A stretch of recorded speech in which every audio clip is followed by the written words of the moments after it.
Hello बच्चों, let's read this question. A straight line L through the origin meets the line x plus y is equal to 1 and x plus y is equal to 3 at P and Q respectively. Through P and Q, two straight lines L1 and L2 are drawn parallel to 2x minus y is equal to 5 and 3x plus y is equal to 5 respectively. Lines L1 and L2 intersect at R. Show that the locus of R as L varies is a straight line. तो हमें show करना है कि locus of R जो है वो एक straight line होगा. स्टार्ट कर लेते हैं हमारे की कॉन्सेप्ट से. तो देखो की कॉन्सेप्ट क्या हो जाएगा, हम जानते हैं equation equation of A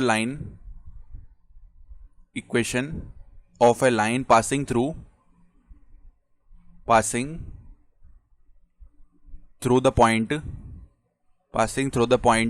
x1 y1 and having slope as m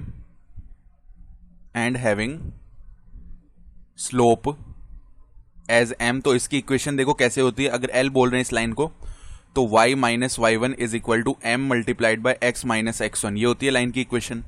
तो अब ध्यान से देखो हमें क्या बताया. एक स्ट्रेट लाइन L है जो कि ओरिजिन से पास कर रही है. तो हम जानते हैं जो लाइन ओरिजिन से पास करती है उसकी इक्वेशन क्या होती है, y is equal to m x होती है, जहां पे m उसकी स्लोप है.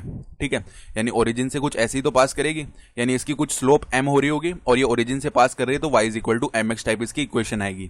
ठीक है, अब ये मीट कर रही है दो लाइंस को x plus y is equal to 1 और x plus y is equal to 3 को p और q पॉइंट्स पे रिस्पेक्टिवली. तो फॉर p हमें क्या करना पड़ेगा, सॉल्व. एक तो किसको सॉल्व करेंगे, y is equal to m x और इसके साथ जो दूसरी इक्वेशन है x plus y is equal to 1. तो हम क्या करते हैं, y की वैल्यू यहां से उठा के दूसरी इक्वेशन में रख देते हैं, यानी x प्लस में y का वैल्यू है m x is equal to 1. x common कर लिया तो 1 प्लस m बच जाएगा, डेट इज इक्वल टू 1. इसका मतलब x का वैल्यू आ चुका है 1 अपॉन में 1 प्लस m. तो अगर ये x का वैल्यू है तो y का वैल्यू क्या था, mx के इक्वल. तो y इज इक्वल टू क्या आ जाएगा, बस m से मल्टीप्लाई कर दो इसको, तो m अपॉन में 1 प्लस m. तो यहां से हमें p के कोऑर्डिनेट्स तो मिल चुके हैं. p का x कोऑर्डिनेट हो गया 1 अपॉन में 1 प्लस m और y कोऑर्डिनेट हो गया m अपॉन में 1 प्लस m. अब इसी तरीके से देखो फॉर q के लिए हम सॉल्व कर देंगे y is equal to m x and जो दूसरी इक्वेशन थी यहाँ पे x plus y is equal to 3 थी ना, तो x plus y is equal to 3. तो y का वैल्यू अगेन उठा के रखते हैं, तो x प्लस में m x is equal to 3. x हमने कॉमन कर लिया तो 1 प्लस m बचेगा, डेट इज इक्वल टू 3. यानी कि इधर से x का वैल्यू आ गया 3 अपॉन में 1 प्लस m. ये बन चुका है. ठीक है, अब अगर ये x का वैल्यू है तो y is equal to m x था, तो y का वैल्यू क्या आएगा, ध्यान से देखो 3m अपॉन में 1 प्लस m. तो q पॉइंट भी मिल चुका है. q पॉइंट का जो x कोऑर्डिनेट है वो तो 3 अपॉन में 1 प्लस m हो गया है और y कोऑर्डिनेट है वो 3m अपॉन में 1 प्लस m हो गया है. अब हमें देखो फर्दर क्वेश्चन पढ़ो तो क्या बताया हुआ है कि two straight lines L1 and L2 are drawn through P and Q. ठीक है, जो कि पैरेलल है 2x minus y is equal to 5 और 3x plus y is equal to 5. तो हम जानते हैं जो पैरेलल लाइंस होती हैं उनकी स्लोप्स इक्वल होती हैं. तो अगर हमें स्लोप ऑफ L1 चाहिए यानी ML1, वो किसके इक्वल आएगी, जो स्लोप है हमारी line 2x minus y is equal to 5. तो इसकी स्लोप कैसे लिखेंगे, माइनस कॉफिशिएंट ऑफ जो x है अपॉन में कॉफिशिएंट ऑफ y. तो माइनस में 2 अपॉन में -1 आ जाएगा, तो -2 अपॉन में -1 डेट इज इक्वल टू 2. इसी तरह स्लोप ऑफ L2 लिखेंगे तो माइनस में कॉफिशिएंट ऑफ x देखो दूसरी लाइन में, तो -3 अपॉन में कॉफिशिएंट ऑफ y 1 है, तो इसकी वैल्यू डायरेक्टली -3 आ गई. ठीक है, तो अब हम L1 की इक्वेशन लिख सकते हैं क्योंकि ये P पॉइंट से पास कर रही है और इसकी स्लोप भी हमें पता है. तो y माइनस देखो P पॉइंट का जो y कोऑर्डिनेट है वो m अपॉन में 1 प्लस m है. ठीक है, इज इक्वल टू स्लोप इसकी 2 है, मल्टीप्लाई में x minus 1 upon 1 plus m ऐसे आ जाएगा. तो देखो यहाँ पे y minus m upon 1 plus m, अंदर मल्टीप्लाई करते हैं इधर 2x minus 2 upon 1 plus m हो जाएगा. ठीक बात है. तो यहाँ से फर्दर देखो y को उस तरफ ले जाते हैं तो 2x माइनस वाई का वैल्यू क्या हो जाएगा, y को तो उस तरफ लेगा और इस टर्म को लेफ्ट हैंड साइड में लेके आएंगे तो 2 माइनस m हो जाएगा और अपॉन में 1 प्लस m. इस तरीके से आ जाएगा ना.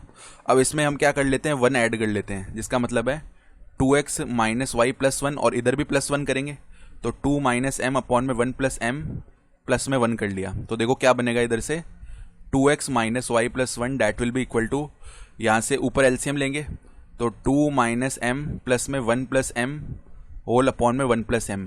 तो माइनस m प्लस m 0 हो गया, यानी कि 2x माइनस वाई प्लस 1 का जो वैल्यू है वो कितना बन जाएगा हमारे पास में, तो ये वैल्यू हम बोल सकते हैं बन जाएगा 2+1 यानी 3 अपॉन में m+1, ये बन गया। इसको इक्वेशन 1 बोल लेते हैं, ठीक है। अब उसी तरीके से L2 के लिए देखो, L2 की इक्वेशन लिखते हैं। तो y माइनस में जो y कोऑर्डिनेट है q का वो क्या है, 3m अपॉन में 1+m, 3m अपॉन में 1+m that is equal to, इसकी स्लोप कितनी आई थी -3, और x माइनस में x कोऑर्डिनेट कितना था 3 अपॉन में 1+m। इधर से सॉल्व करते हैं इसको, अंदर मल्टीप्लाई करके y माइनस 3m अपॉन में 1+m that is equal to minus का 3x और प्लस का हो जाएगा 9 अपॉन में 1+m, ठीक है। तो अब देखो -3x को हम लेफ्ट हैंड साइड में लेके आएंगे तो 3x प्लस में y बच जाएगा। इस वाले टर्म को हम राइट हैंड साइड में लेके जाएंगे तो 3m प्लस में 9 अपॉन में 1+m हो जाएगा, ठीक है। अब इसमें हम क्या कर देते हैं, अब इसमें हम सब्ट्रैक्ट करेंगे 3x प्लस y -3 करेंगे, 3m प्लस 9 अपॉन 1+m और इधर भी -3 हो जाएगा। तो एलसीएम लेते हैं अब, यानी 3x plus y -3 that will be equal to किसके, 3m प्लस 9, और जब एलसीएम लिया तो -3 माइनस का 3m अपॉन में है 1+m, तो 3m माइनस 3m तो 0 हो गया। इसका मतलब है 3x प्लस y -3 का जो वैल्यू है वो आएगा 9 - 3 यानी 6 अपॉन में 1+m। इसको हमने इक्वेशन 2 बोल लिया, ठीक है। अब हम क्या करेंगे, इक्वेशन 1 डिवाइडेड बाई इक्वेशन 2। तो यहां से देखो हमें क्या मिल जाएगा, अब यहां से हमें मिलेगा 2x minus y plus 1 whole upon में 3x प्लस वाई -3, यानी इवेंचुअली हमने किया क्या, इन दोनों लाइंस की इक्वेशन लिख ली और यहां से अब हम m एलिमिनेट कर रहे हैं, जिससे कि हमारे पास जो इक्वेशन है x और y में रह जाएगी और वो लोकस जो है r का आ जाएगा, ठीक है। तो देखो क्या आएगा, यहाँ पे 1+m तो डिवाइड हो जाएगा, यानी 3 अपॉन में 6 बच जाएगा, डेट इज 1/2। अब क्रॉस मल्टीप्लाई कर लो, 3x plus y -3 that will be equal to 2 multiply में 2x हो गया 4x, माइनस का 2y आएगा, प्लस में 2 हो जाएगा, ठीक है। अब 3x उस तरफ गया तो x बच जाएगा, y उस तरफ गया तो माइनस का 3y, और 2 प्लस में 3 कितना हो जाएगा 5, डेट इज इक्वल टू 0। तो अब ये देख पा रहे हैं ये क्या है, एक स्ट्रेट लाइन ही है, तो ये हमारे पास लोकस ऑफ r आ जाएगा। हम क्या बोल सकते हैं, hence locus of r is a straight line, locus of r is a straight line, और यही हमें इस क्वेश्चन में शो करना था। तो इस तरीके से हमने शो कर दिया, ये हमारा फाइनल आंसर हो गया है। I hope you understood this explanation, best of luck.